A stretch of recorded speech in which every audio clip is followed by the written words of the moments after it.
The Lord be with you. A reading from the Holy Gospel according to Mark.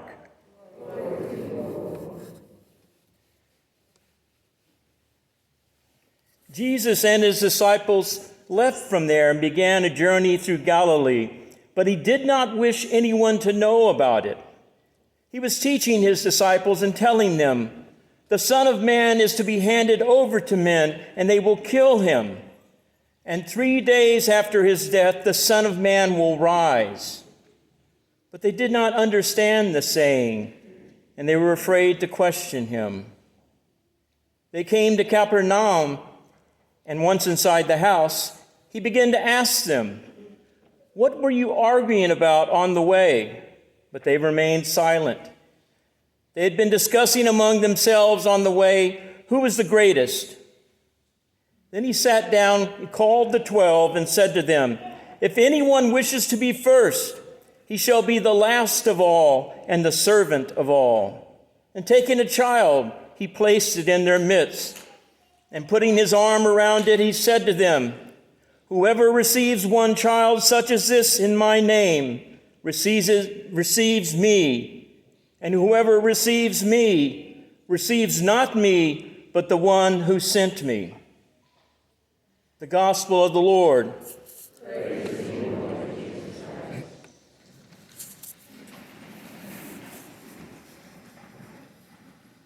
So in today's Gospel, the disciples are arguing about who is the greatest among them. And meanwhile, Jesus has been talking about his suffering and passion and death and resurrection. The disciples were ambitious. They still thought that Jesus was coming here and he was going to herald an earthly messianic kingdom. And somehow they would have leading roles in that. So who was going to be the greatest in that new kingdom that Jesus was going to establish on earth? But they had misdirected ambitions. Jesus, he didn't blame them for having ambitions, because false or deluded ambitions are better than no ambition at all. Ambition is a God-given part of our human nature. Ambition gets us moving. It helps us to exercise and strengthen our capacity to receive the real ambitions God is pleased to send us on down the line.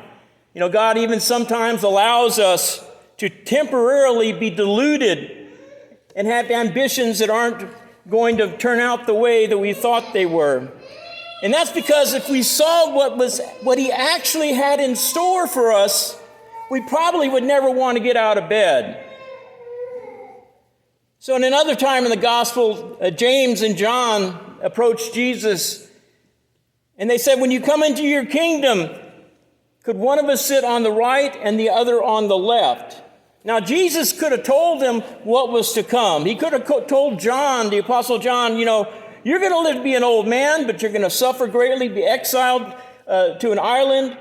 They're going to try to kill you. They will boil you in oil, but it won't work because of my grace. That's tradition has it. They tried to martyr John the Apostle by boiling him in oil. And then you can look at James and say, "But James, you're going to be martyred. You're going to have your head cut off. You're going to have the honor of being the first apostle to be martyred." But if he would have told them that, they probably would have lost heart. Instead, he spoke about the chalice that he was to drink and whether they could drink of that chalice. And they probably thought, "That's nice. Yeah, I could do that, Ambition works within God's plan because he keeps us moving in a direction that he wants us to move to. That is, until he pulls the bait and switch. And we've all experienced that, haven't we? The old bait and switch. So the disciples, they envisioned being leaders of an earthly kingdom. But as they matured and were ready to accept the reality, God revealed more and more, especially after the resurrection. In the same way, we all had ambitions that kept us moving in life, and they change into something else and put us in a different situation. St. Paul said, "When I was a child, I spoke as a child. I understood as a child. I thought as a child. But when I became a man, I put away childish things. So when I was a child, I had ambitions, and I had two ambitions: to live in Texas and to become a cowboy. The first ambition was shattered when I found out that I already lived in Texas. I was born and raised in San Antonio. The second was shattered about becoming a cowboy when I was diagnosed with severely nearsighted. I had to wear glasses. And my older brother, sometimes older brothers don't give you all the proper facts. He told me because I was wearing glasses, I could not be a cowboy. And then he gave me an example. Have you ever seen cowboys with glasses? I'm like, no. So what do you think? They're going to ride across the thing and then adjust their glasses and shoot at the same time? So anyway, it was only later in life that when I fact-checked this and I found out it was false information, but by that time it was too late because I was already ordained deacon. So as we mature as children to adults, and even maturing in our adulthood, our relationship with God deepens, and He gives us humility to conform to His will as is made manifest in our life. That's where the childlike humility comes in. Humility helps us to give up preconceived ambitions and let go and let God as we see He's working us in a different direction. You know, an ancient Hindu philosopher, Chanakya Pandit, he said that trees that are laden with fruit bow down, and people that are laden with humility also bow down. But fools and dried wood break because they do not bend. Fools and dried wood break because they do not bend. Humility helps us to conform to the will of God. You know, in today's gospel, Jesus is talking about and teaching us about humility. If anyone wishes to be first, he should be the last of all and the servant of all. You know, some people think that if you have humility, you have a lack of self-esteem. But in reality, humility gives us real self-esteem. Humility means knowing yourself. You know, St. Francis of Assisi said that what we are before God, that's all we are and nothing more. Seeing ourselves as God sees us, that's humility, and that's also real self-esteem. You know, we tend to go through life with the wrong kind of self-esteem. We esteem a false self.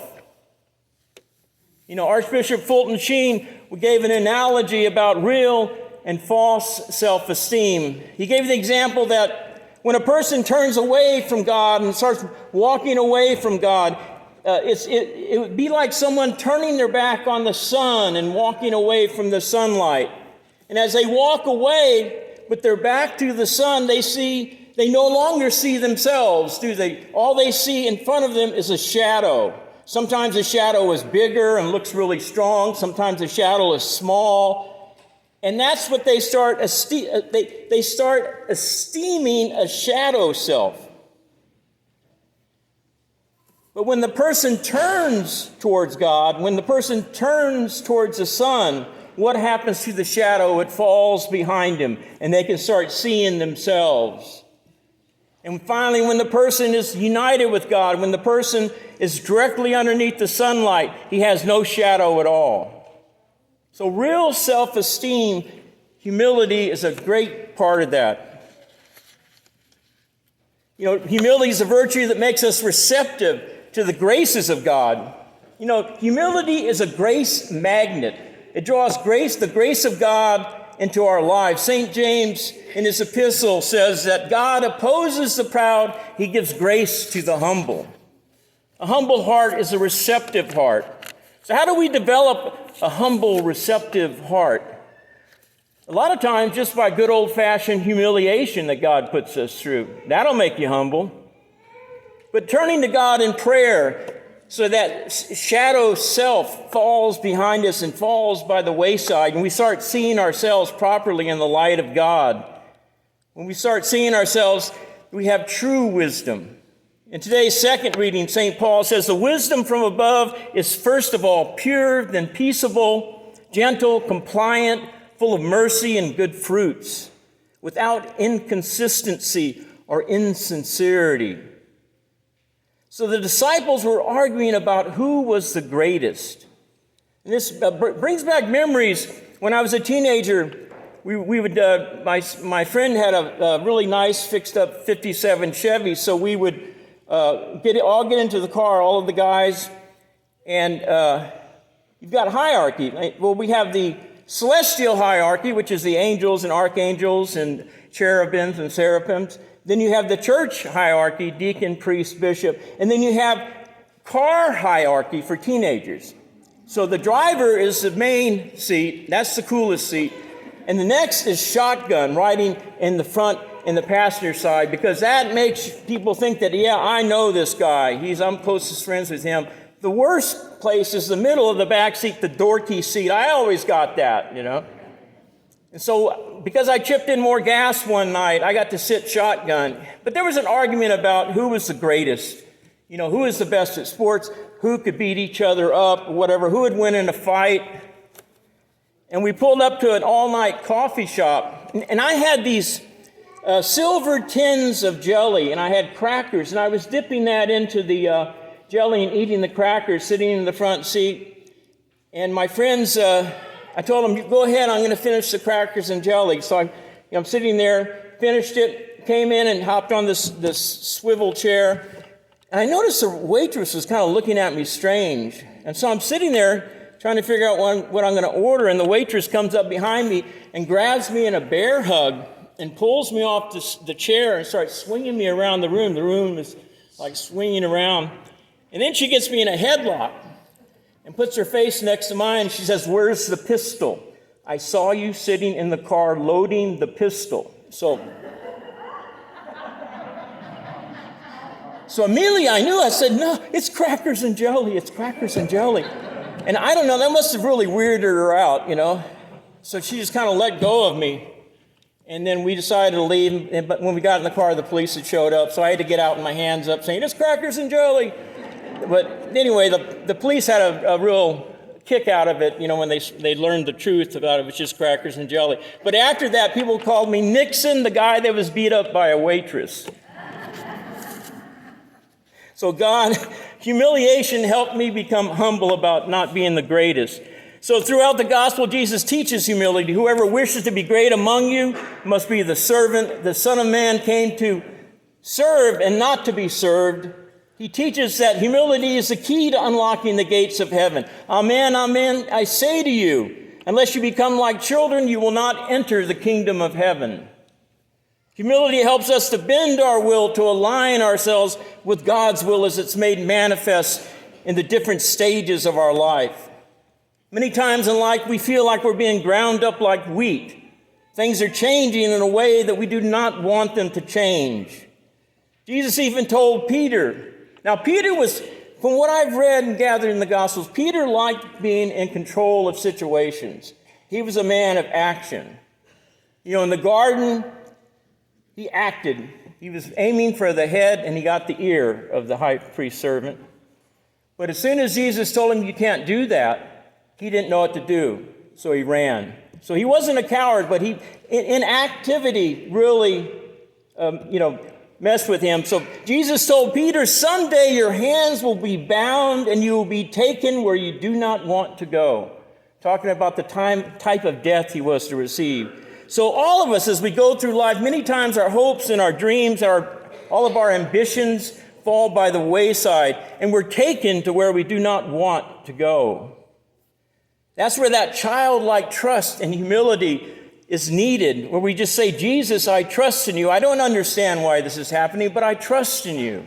I love you." And like he's not a saint yet, but Paul of Belgium, a holy Benedictine priest, very much like Padre Pio, he said that an act of love for God and suffering brings astonishment to the angels. He said an act of love for God, it shines for all eternity and brings such pleasure to God. He said, happy are those that can make an act of love for God when they're suffering. So today, when we receive Jesus in Holy Communion, let's ask him for the grace to have just childlike humility and trust so we can unite ourselves to his perfect and most holy will on earth as it is in heaven.